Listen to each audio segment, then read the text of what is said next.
नमस्कार मित्रों, मैं गौरी शंकर शर्मा आज आपको ग्रहों के बारे में बताएंगे कि अपने ग्रहों से हम क्या क्या देख सकते हैं, ग्रहों की स्थिति से क्या क्या जान सकते हैं। सबसे पहले सूर्य के बारे में देखेंगे। सूर्य से हम लोग क्या क्या देख सकते हैं। देखिए, सूर्य प्रकाश का स्रोत है, हमारे स्थिर ग्रह है, ये कभी चलता नहीं है, अपनी जगह पर स्थित रहता है। पृथ्वी से दूरी भी इसमें दी गई है। यह ग्रह पाप संज्ञक माना गया है। पूर्व दिशा का स्वामी है, पुरुष जाति और पीले वर्ण का होता है। इसके प्रभाव से पिता का अल्प सुख, हृदय रोग, अपच, जेल जाना और शुभ कार्यों में ख्याति प्राप्त होती है।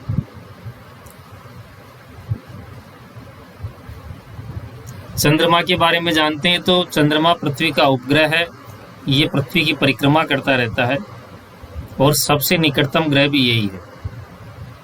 सूर्य के बारे में एक चीज और आपको बताऊं, सूर्य आत्मा का स्वामी होता है और चंद्रमा मन का स्वामी होता है। तो मन का संबंध ज्योतिष में बहुत अच्छा माना गया है। यदि किसी का चंद्रमा कमजोर रहेगा तो व्यक्ति मानसिक रूप से कमजोर रहेगा।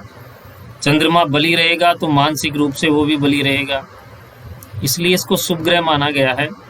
पश्चिम दिशा का स्वामी होता है, स्त्री जाति का होता है। चंद्रमा के प्रभाव से कुंडली में व्यक्ति भाग्यशाली, धन संपत्ति वाला, माता पिता का पूर्ण सुख प्राप्त करने वाला, सुंदर, विनम्र और सुहृद होता है। चंद्रमा जिसकी राशि में जिसका प्रभाव होता है, इसकी स्त्रियां बड़ी रूपवान होती है। मंगल के बारे में जानते हैं तो ये भी सूर्य की परिक्रमा ही करता है। वैसे सभी ग्रह सूर्य की परिक्रमा करते रहते हैं। ये पापक ग्रह माना गया है। इसकी दिशा दक्षिण दिशा है। पुरुष जाति का, अग्नि तत्व वाला। इसका प्रभाव उत्तेजक, दरिद्र और कष्टकारी होता है। इसके शुभ प्रभाव से जमीन जायदाद, भाई बहनों का सुख मिलता है, शारीरिक शक्ति बढ़ाने वाला होता है। और अशुभ प्रभाव से मंगल शादी विवाह में, ग्रस्त जीवन में कष्टकारी होता है। आपने सुना भी होगा कि कोई जातक मांगलिक होता है तो उसके विवाह में बड़ी बाधा आती है। तो मंगल के कारण ही विवाह में बाधा आती है। बुध के बारे में जानते हैं तो बुध को नपुंसक ग्रह माना गया है और ये हमेशा सूर्य के साथ में ही बना रहता है। कुंडली में आप देखेंगे तो बुध या तो सूर्य की राशि में मिलेगा या एक दो स्थान आगे पीछे मिलेगा। इसके अशुभ प्रभावों के बारे में जानते हैं तो जातक पागल, रोगी, गूंगा, स्वार्थी, कुष्ठ रोगों से पीड़ित रहता है, क्योंकि वाणी का देवता यही है। इसका शुभ प्रभाव होने से व्यक्ति उच्च शिक्षा प्राप्त करता है, मनचाही संतान प्राप्त वाला बनता है, ज्योतिषी बनता है और बिजनेस आदि में भी ये फायदा करता है। गुरु के बारे में जानते हैं तो ये शुभ ग्रह होता है। सबसे बड़ा ग्रह यही माना गया है सूर्य को छोड़कर। पूर्व दिशा का स्वामी है। इसके अच्छे प्रभाव से जातक बड़ा दानी, सुखी, धैर्यवान, संतान युक्त होता है और अशुभ प्रभाव के कारण व्यक्ति नीच प्रवृत्ति का, चिंता युक्त, संतान रहित और परिवार से दुखी रहता है। शुक्र के बारे में हम जानते हैं तो शुक्र शुभ ग्रह माना गया है। श्याम गौर वर्ण का, दक्षिण पूर्व दिशा का स्वामी, जलीय तत्व वाला होता है। यह बहुत अधिक चमकने वाला ग्रह होता है। इसे कफ, वीर्य, काव्य, संगीत, वाहन, कामेच्छा, स्त्री, आंख आदि का कारक माना जाता है। इसके शुभ प्रभाव से जातक को स्त्री सुख और धन का पूर्ण लाभ मिलता है। ऐसा व्यक्ति स्त्री के बिना नहीं रह पाता और अशुभ प्रभाव के कारण भी जातक का विवाह विच्छेद हो जाता है या पत्नी से वियोग दुखी रहता है। शनि के बारे में जानते हैं तो शनि पाप संज्ञक ग्रह है। इसकी प्रकृति क्रूर है, नपुंसक होता है। यह पश्चिम दिशा का स्वामी है, वायु तत्व वाला है। शुभ प्रभावों के द्वारा जातक को धन दाने से पूर्ण कर देता है, कष्टों से मुक्त रहता है। लेकिन जब अशुभ प्रभाव में होता है तो व्यक्ति को शारीरिक रोग, दरिद्रता, कुकृत्य, संबंध विच्छेद, तनाव, निर्धनता, नौकरी का छूटना या न लगना तथा मृत्यु जैसी भयंकर स्थिति का सामना करना पड़ता है। राजयोग के अंदर भी ये बहुत कारक होता है।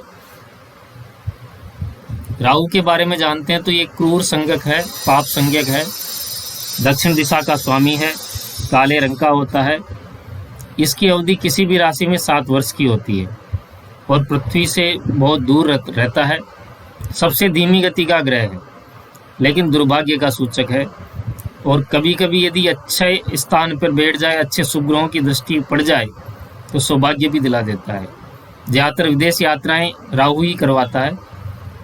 इससे शरीर से संबंधित विकार भी होते हैं। ये प्रत्येक शुभ कार्य अथवा उन्नति को रोक देता है। इसका जातक हमेशा दुखी, दरिद्र बना रहता है। शरीर में विकलांगता भी राहु की वजह से आती है और व्यक्ति दर दर की ठोकरें खाता है। केतु की बात करते हैं तो केतु राहु की तरह ही क्रूर और पाप संज्ञक है, उत्तर दिशा का स्वामी है, नीले काले रंग का होता है। कुछ ज्योतिषी इसे अत्यंत संयमी, विनम्र, उदार प्रकृति का ग्रह बताते हैं, लेकिन यह अपने प्रवेश से विनाशी, उपद्रवी, व्यवसायों को रोकने वाला, कठिन परिश्रम कराने वाला, शारीरिक कष्टों में हाथ पांव टूटना, पक्षाघात, मामा पर बुरा प्रभाव, चरम रोग पैदा करने वाला होता है। इसकी भी गति बहुत धीमी होती है। और देखिए ये गलत लिखा हुआ है कि प्रत्येक राशि पर ये लगभग 7 वर्ष ही रहता है, किंतु केतु का प्रभाव ज़्यादातर गलत ही होता है, राहु और केतु का। तो आज की क्लास में इतना ही।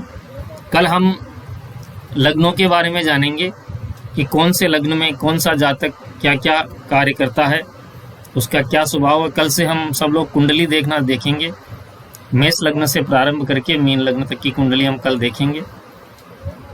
लग्न में कौन सा ग्रह उपस्थित रहता है, कौन से स्थान पर रहता है, उसका क्या प्रभाव उड़ता है, कल से हम लोग कुंडली देखना प्रारंभ करेंगे। यदि आपको अच्छा लगे तो लाइक और कमेंट करके हमें बताएं। चैनल को सब्सक्राइब